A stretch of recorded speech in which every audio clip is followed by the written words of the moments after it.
All right. Good morning, ladies and gentlemen. Happy 4th of July. I'm super happy and grateful to be here today. And I wanted to come on here because, today is a special holiday. And as a matter of fact, I actually think that a lot of the things that happened on this very date, what's happening, Biddick? I think a lot of the things that happened on this very date show the principles from Think and Grow Rich very well. And so I want to actually share a story, one of the greatest stories ever, and it is the story of how our very country, America, was created. Okay, so that's the conversation today.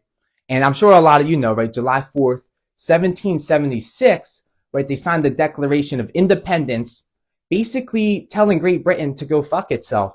And that was great and all, right? But that's not where America really began, right? It actually goes back. The date was March 5th, 1770. And this is where it really got the ball rolling, right? I know the Declaration of Independence was important, but this is what got the ball rolling. So we're talking about March 5th, 1770, right? It was Boston. And, this is, right? Great Britain is in our colonies. And, there's a bunch of Great British soldiers roaming the streets, basically have all their guns out, and they're intimidating the American people. And so the people get a little bit fed up with these soldiers, right? They start hurling stones at them. They're like, yo, like, we've had enough of this BS, right? And so, Great Britain starts fighting back. And as a result, right, there was a lot of deaths that occurred.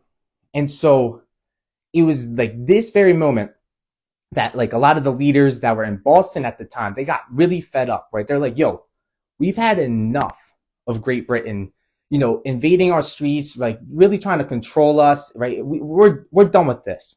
So what happened was the leaders, they formed this mastermind group, and it was called the Provincial Assembly.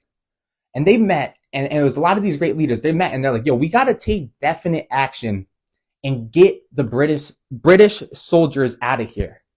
And there's two individuals, right? Two individuals that they won't talk about in the history books that really took the charge. And if it wasn't for them, right, the ball wouldn't have gotten rolling to where we are today, right? Their names were John Hancock and Samuel Adams. So these two individuals got together and they formed a mastermind alliance. And understand, right? This is where the real power comes from, right? When two minds get together, there's a third invisible mind that is created. And these two individuals took charge and they're like, yo, we are going to absolutely get Great Britain the hell out of here. And then they brought in another third individual that you may not have heard of. His name was Richard Henry Lee. And so, John Hancock and Samuel Adams, right? They're taking the charge on this thing. They met, Samuel Adams would meet a lot with like Richard Henry Lee, and those two individuals formed the mastermind. They would just talk about, the problems of Great Britain. Keep in mind, this is like around 1770, 6 years before the Declaration of Independence was signed. And it was through this mastermind between the three of them that Samuel Adams got this idea that we need to start working together, right? All the American colonies, right? They were working, like every single colony was getting fed up with Great Britain.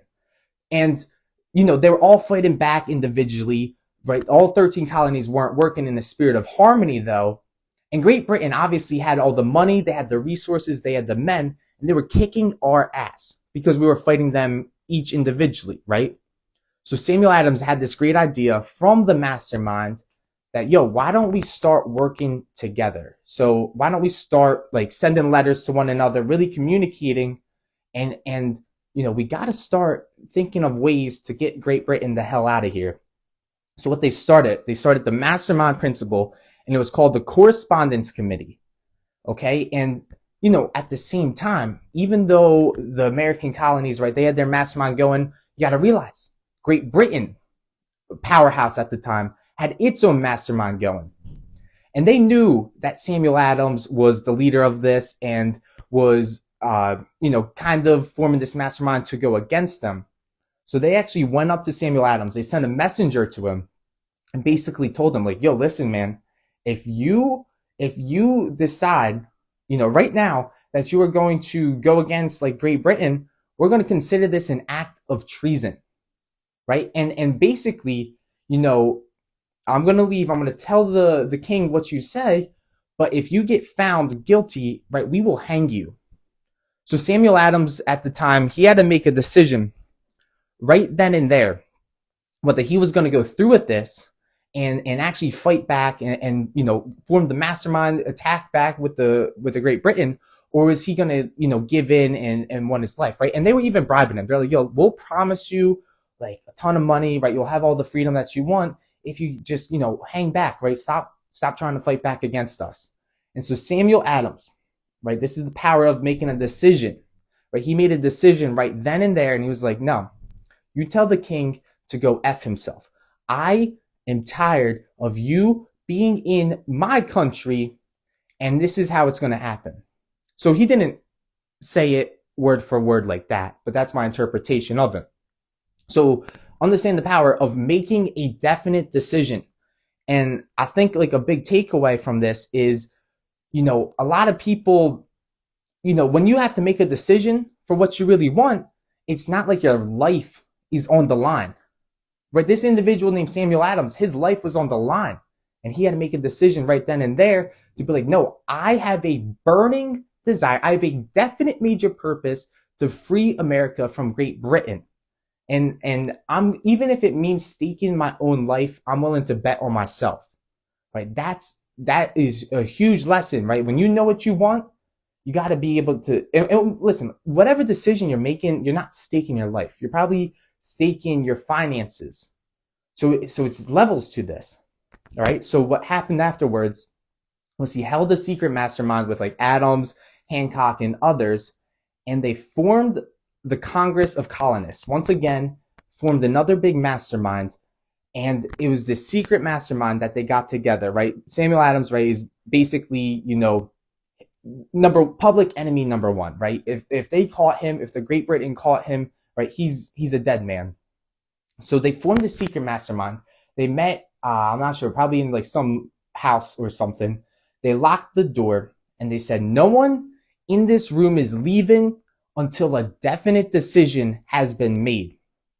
Okay, so they locked the room and they talked, and finally a definite decision has been made for such like a Congress to be formed.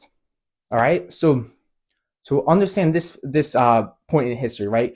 The first Continental Congress was held in Philadelphia on September 5th, 1774.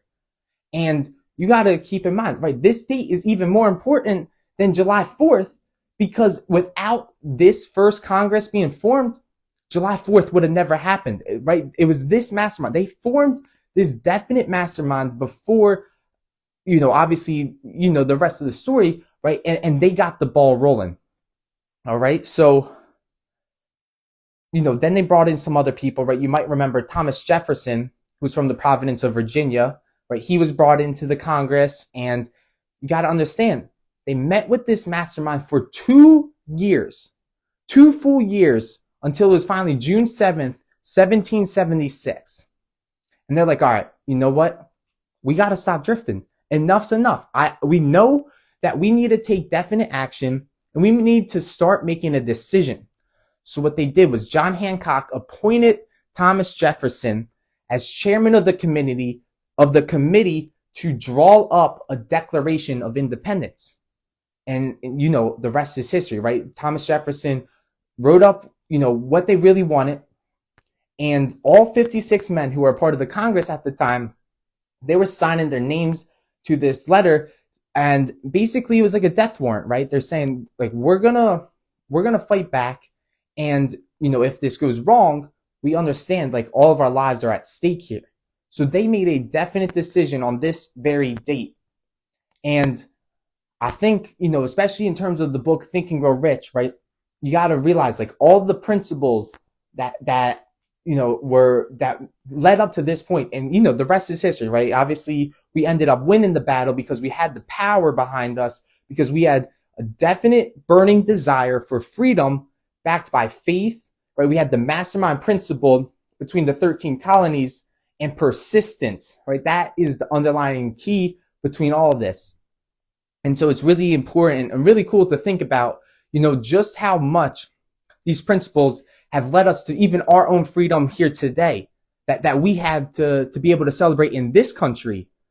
And I think that's really cool stuff. So that's the story.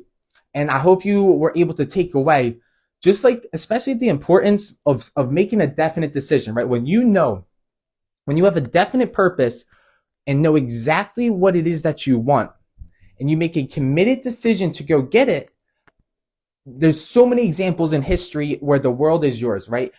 Like if you follow the principles, like they didn't even realize it at the time, the members who were following these principles, but because obviously Think and Grow Rich wasn't written yet, but they did it, right? They are a prime example of the fact that this philosophy works. And so, here we are today in the greatest country in the world where we have independence of thought, right? We live in a capitalist society where any man or woman has an opportunity to go out there and make a fortune, right?